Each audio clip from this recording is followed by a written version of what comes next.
அனைவருக்கும் வணக்கம். நீங்கள் நம்ம சேனலுக்கு புதுசுன்னா பக்கத்தில் இருக்கிற பெல் பட்டன் அமைத்தி சப்ஸ்கிரைப் பண்ணிக்கோங்க. நமக்கு ஒரு பொண்ணு கிடைக்க மாட்டேங்குதையா இந்த உலகத்தில். ம் இது இருந்தால் அது இருக்க மாட்டேங்குது, அது இருந்தால் இது இருக்க மாட்டேங்குது. சரி, வந்ததுக்கு ஒரு டீயை குடிச்சிட்டு போவோம். ஆ, என்னது, டீ கடையில் இவன் இருக்கான்.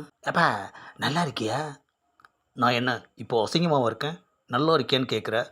ஆஹா, வாயை திறந்து ஒரு வார்த்தை பேச விட மாட்டேங்கிறான் ஐயா.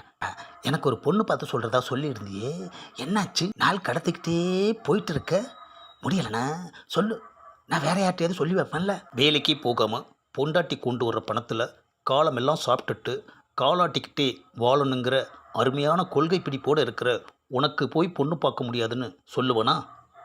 ஆஹா, அசிங்கப்படுத்திட்டான் ஐயா. கடையில் உள்ளவெல்லாம் நம்மளை பார்க்குறானே. எப்பா, பொண்ணை பற்றி மட்டும் பேசின போதாதா? எதுக்கு என்னோட அருமை பெருமையெல்லாம் இப்போ சபையில் வச்சு பேசுகிற? என்னமோ உன்னை பற்றி யாருக்குமே தெரியாதுங்கிற மாதிரி ரொம்ப பில்டப் பண்ணி பேசுகிற. தெரிஞ்சதையே எதுக்குப்பா ஞாபகப்படுத்துகிற? விட்டுடேன், பொண்ணு இருந்தால் மட்டும் பேசு. போனால் போதே தெரிஞ்சவருன்னு பார்த்து பொண்ணு பார்த்து சொல்லலாம்னு நினச்சா நீ நம்மளை புரோக்கர் ரேஞ்சு காக்குறியா? ஏப்பா, நான் அப்படிலாம் நினச்சி சொல்லலப்பா. நானும் ஃப்ரெண்ட்லியாக தான் உங்ககிட்ட சொன்னேன். பொண்ணு பொண்ணுன்னு கேட்டுட்டு போயிட்டே இருந்தால் எப்படி? கல்யாணத்தை பண்ணு. அதுக்கு தான் பொண்ணு வேணுமே, ரெடியான மாதிரின்னு நினச்சிக்கோ. ஆஹா, ஏப்பா, பார்த்து எல்லாம் ரெடி பண்ணி வச்சுட்டு தான் என்னையவே போட்டு வாங்கினியா?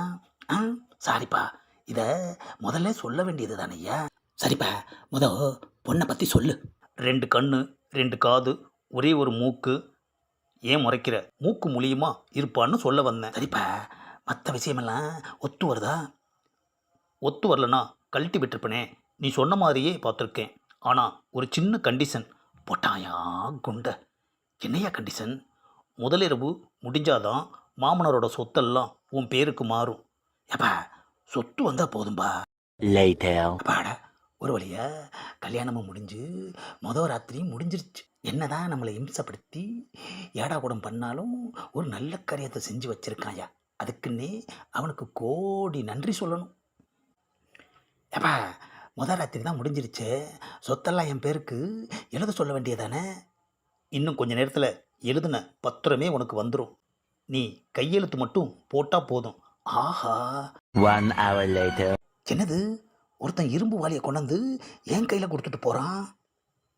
ஏப்பா, பத்திரம் வரும்னு சொன்ன, பாத்திரம் தான் வந்திருக்கு. கருமம் கருமம். ஏப்பா, எதுக்குப்பா என்ன அறையிற?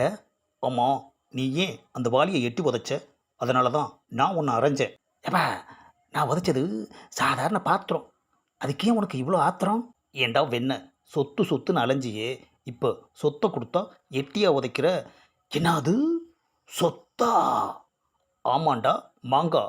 ஏப்பா, என்னப்பா சொல்கிற? நீ என்ன சொல்லி என்னை பொண்ணு பார்க்க சொன்ன? நல்ல பசையுள்ள இடமா பாருன்னு சொன்னேன். நல்லா பசையுள்ள இடத்துல தானே பொண்ணு பார்த்துருக்கேன். ஏப்பா, கொஞ்சம் புரிகிற மாதிரி சொல்லுப்பா. உன் மாமனாருக்கு போஸ்டர் ஒட்டுற வேலை. என்னது, போஸ்டர் ஒட்டுற வேலையா? ஆமாம், அவர்கிட்ட நீ சொன்ன மாதிரியே உங்கள் சொத்தை கல்யாணத்துக்கு அப்புறம் மாப்பிள்ளையோட பேரில் எழுதி வச்சிடணும்னு சொன்னேன். அதான் சொன்ன வார்த்தை தவறாமல் அவருடைய சொத்தை இங்கே கொடுத்து அனுப்பியிருக்கார். ஆஹா, இந்த தகரவாளி தான் சொத்தா? இனிமே நீ காலாட்டிக்கிட்டே வாழ முடியாது, கையாட்டிக்கிட்டு தான் வாழணும். அதாவது போஸ்டர் ஒட்டி தான் சாப்பிட்ணும். ஏப்பா, இது உனக்கே நல்லா இருக்காப்பா? நல்லா இருந்ததுனால தானே செஞ்சு வச்சுருக்கேன்.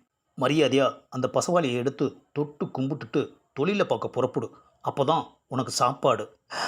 ஆஹா, லட்சக்கணக்கில் பணத்தோட லட்சணமாக ஒரு பொண்ணை கட்டிக்கிட்டு போன்லெஸ் சிக்கன் சாப்பிட்டுக்கிட்டு போக சேனல் பார்க்கணுன்னு கனவு கண்ட என்ன போஸ்டர் ஒட்ட வச்சிட்டானையா, போஸ்டர் ஒட்ட வச்சிட்டானையா.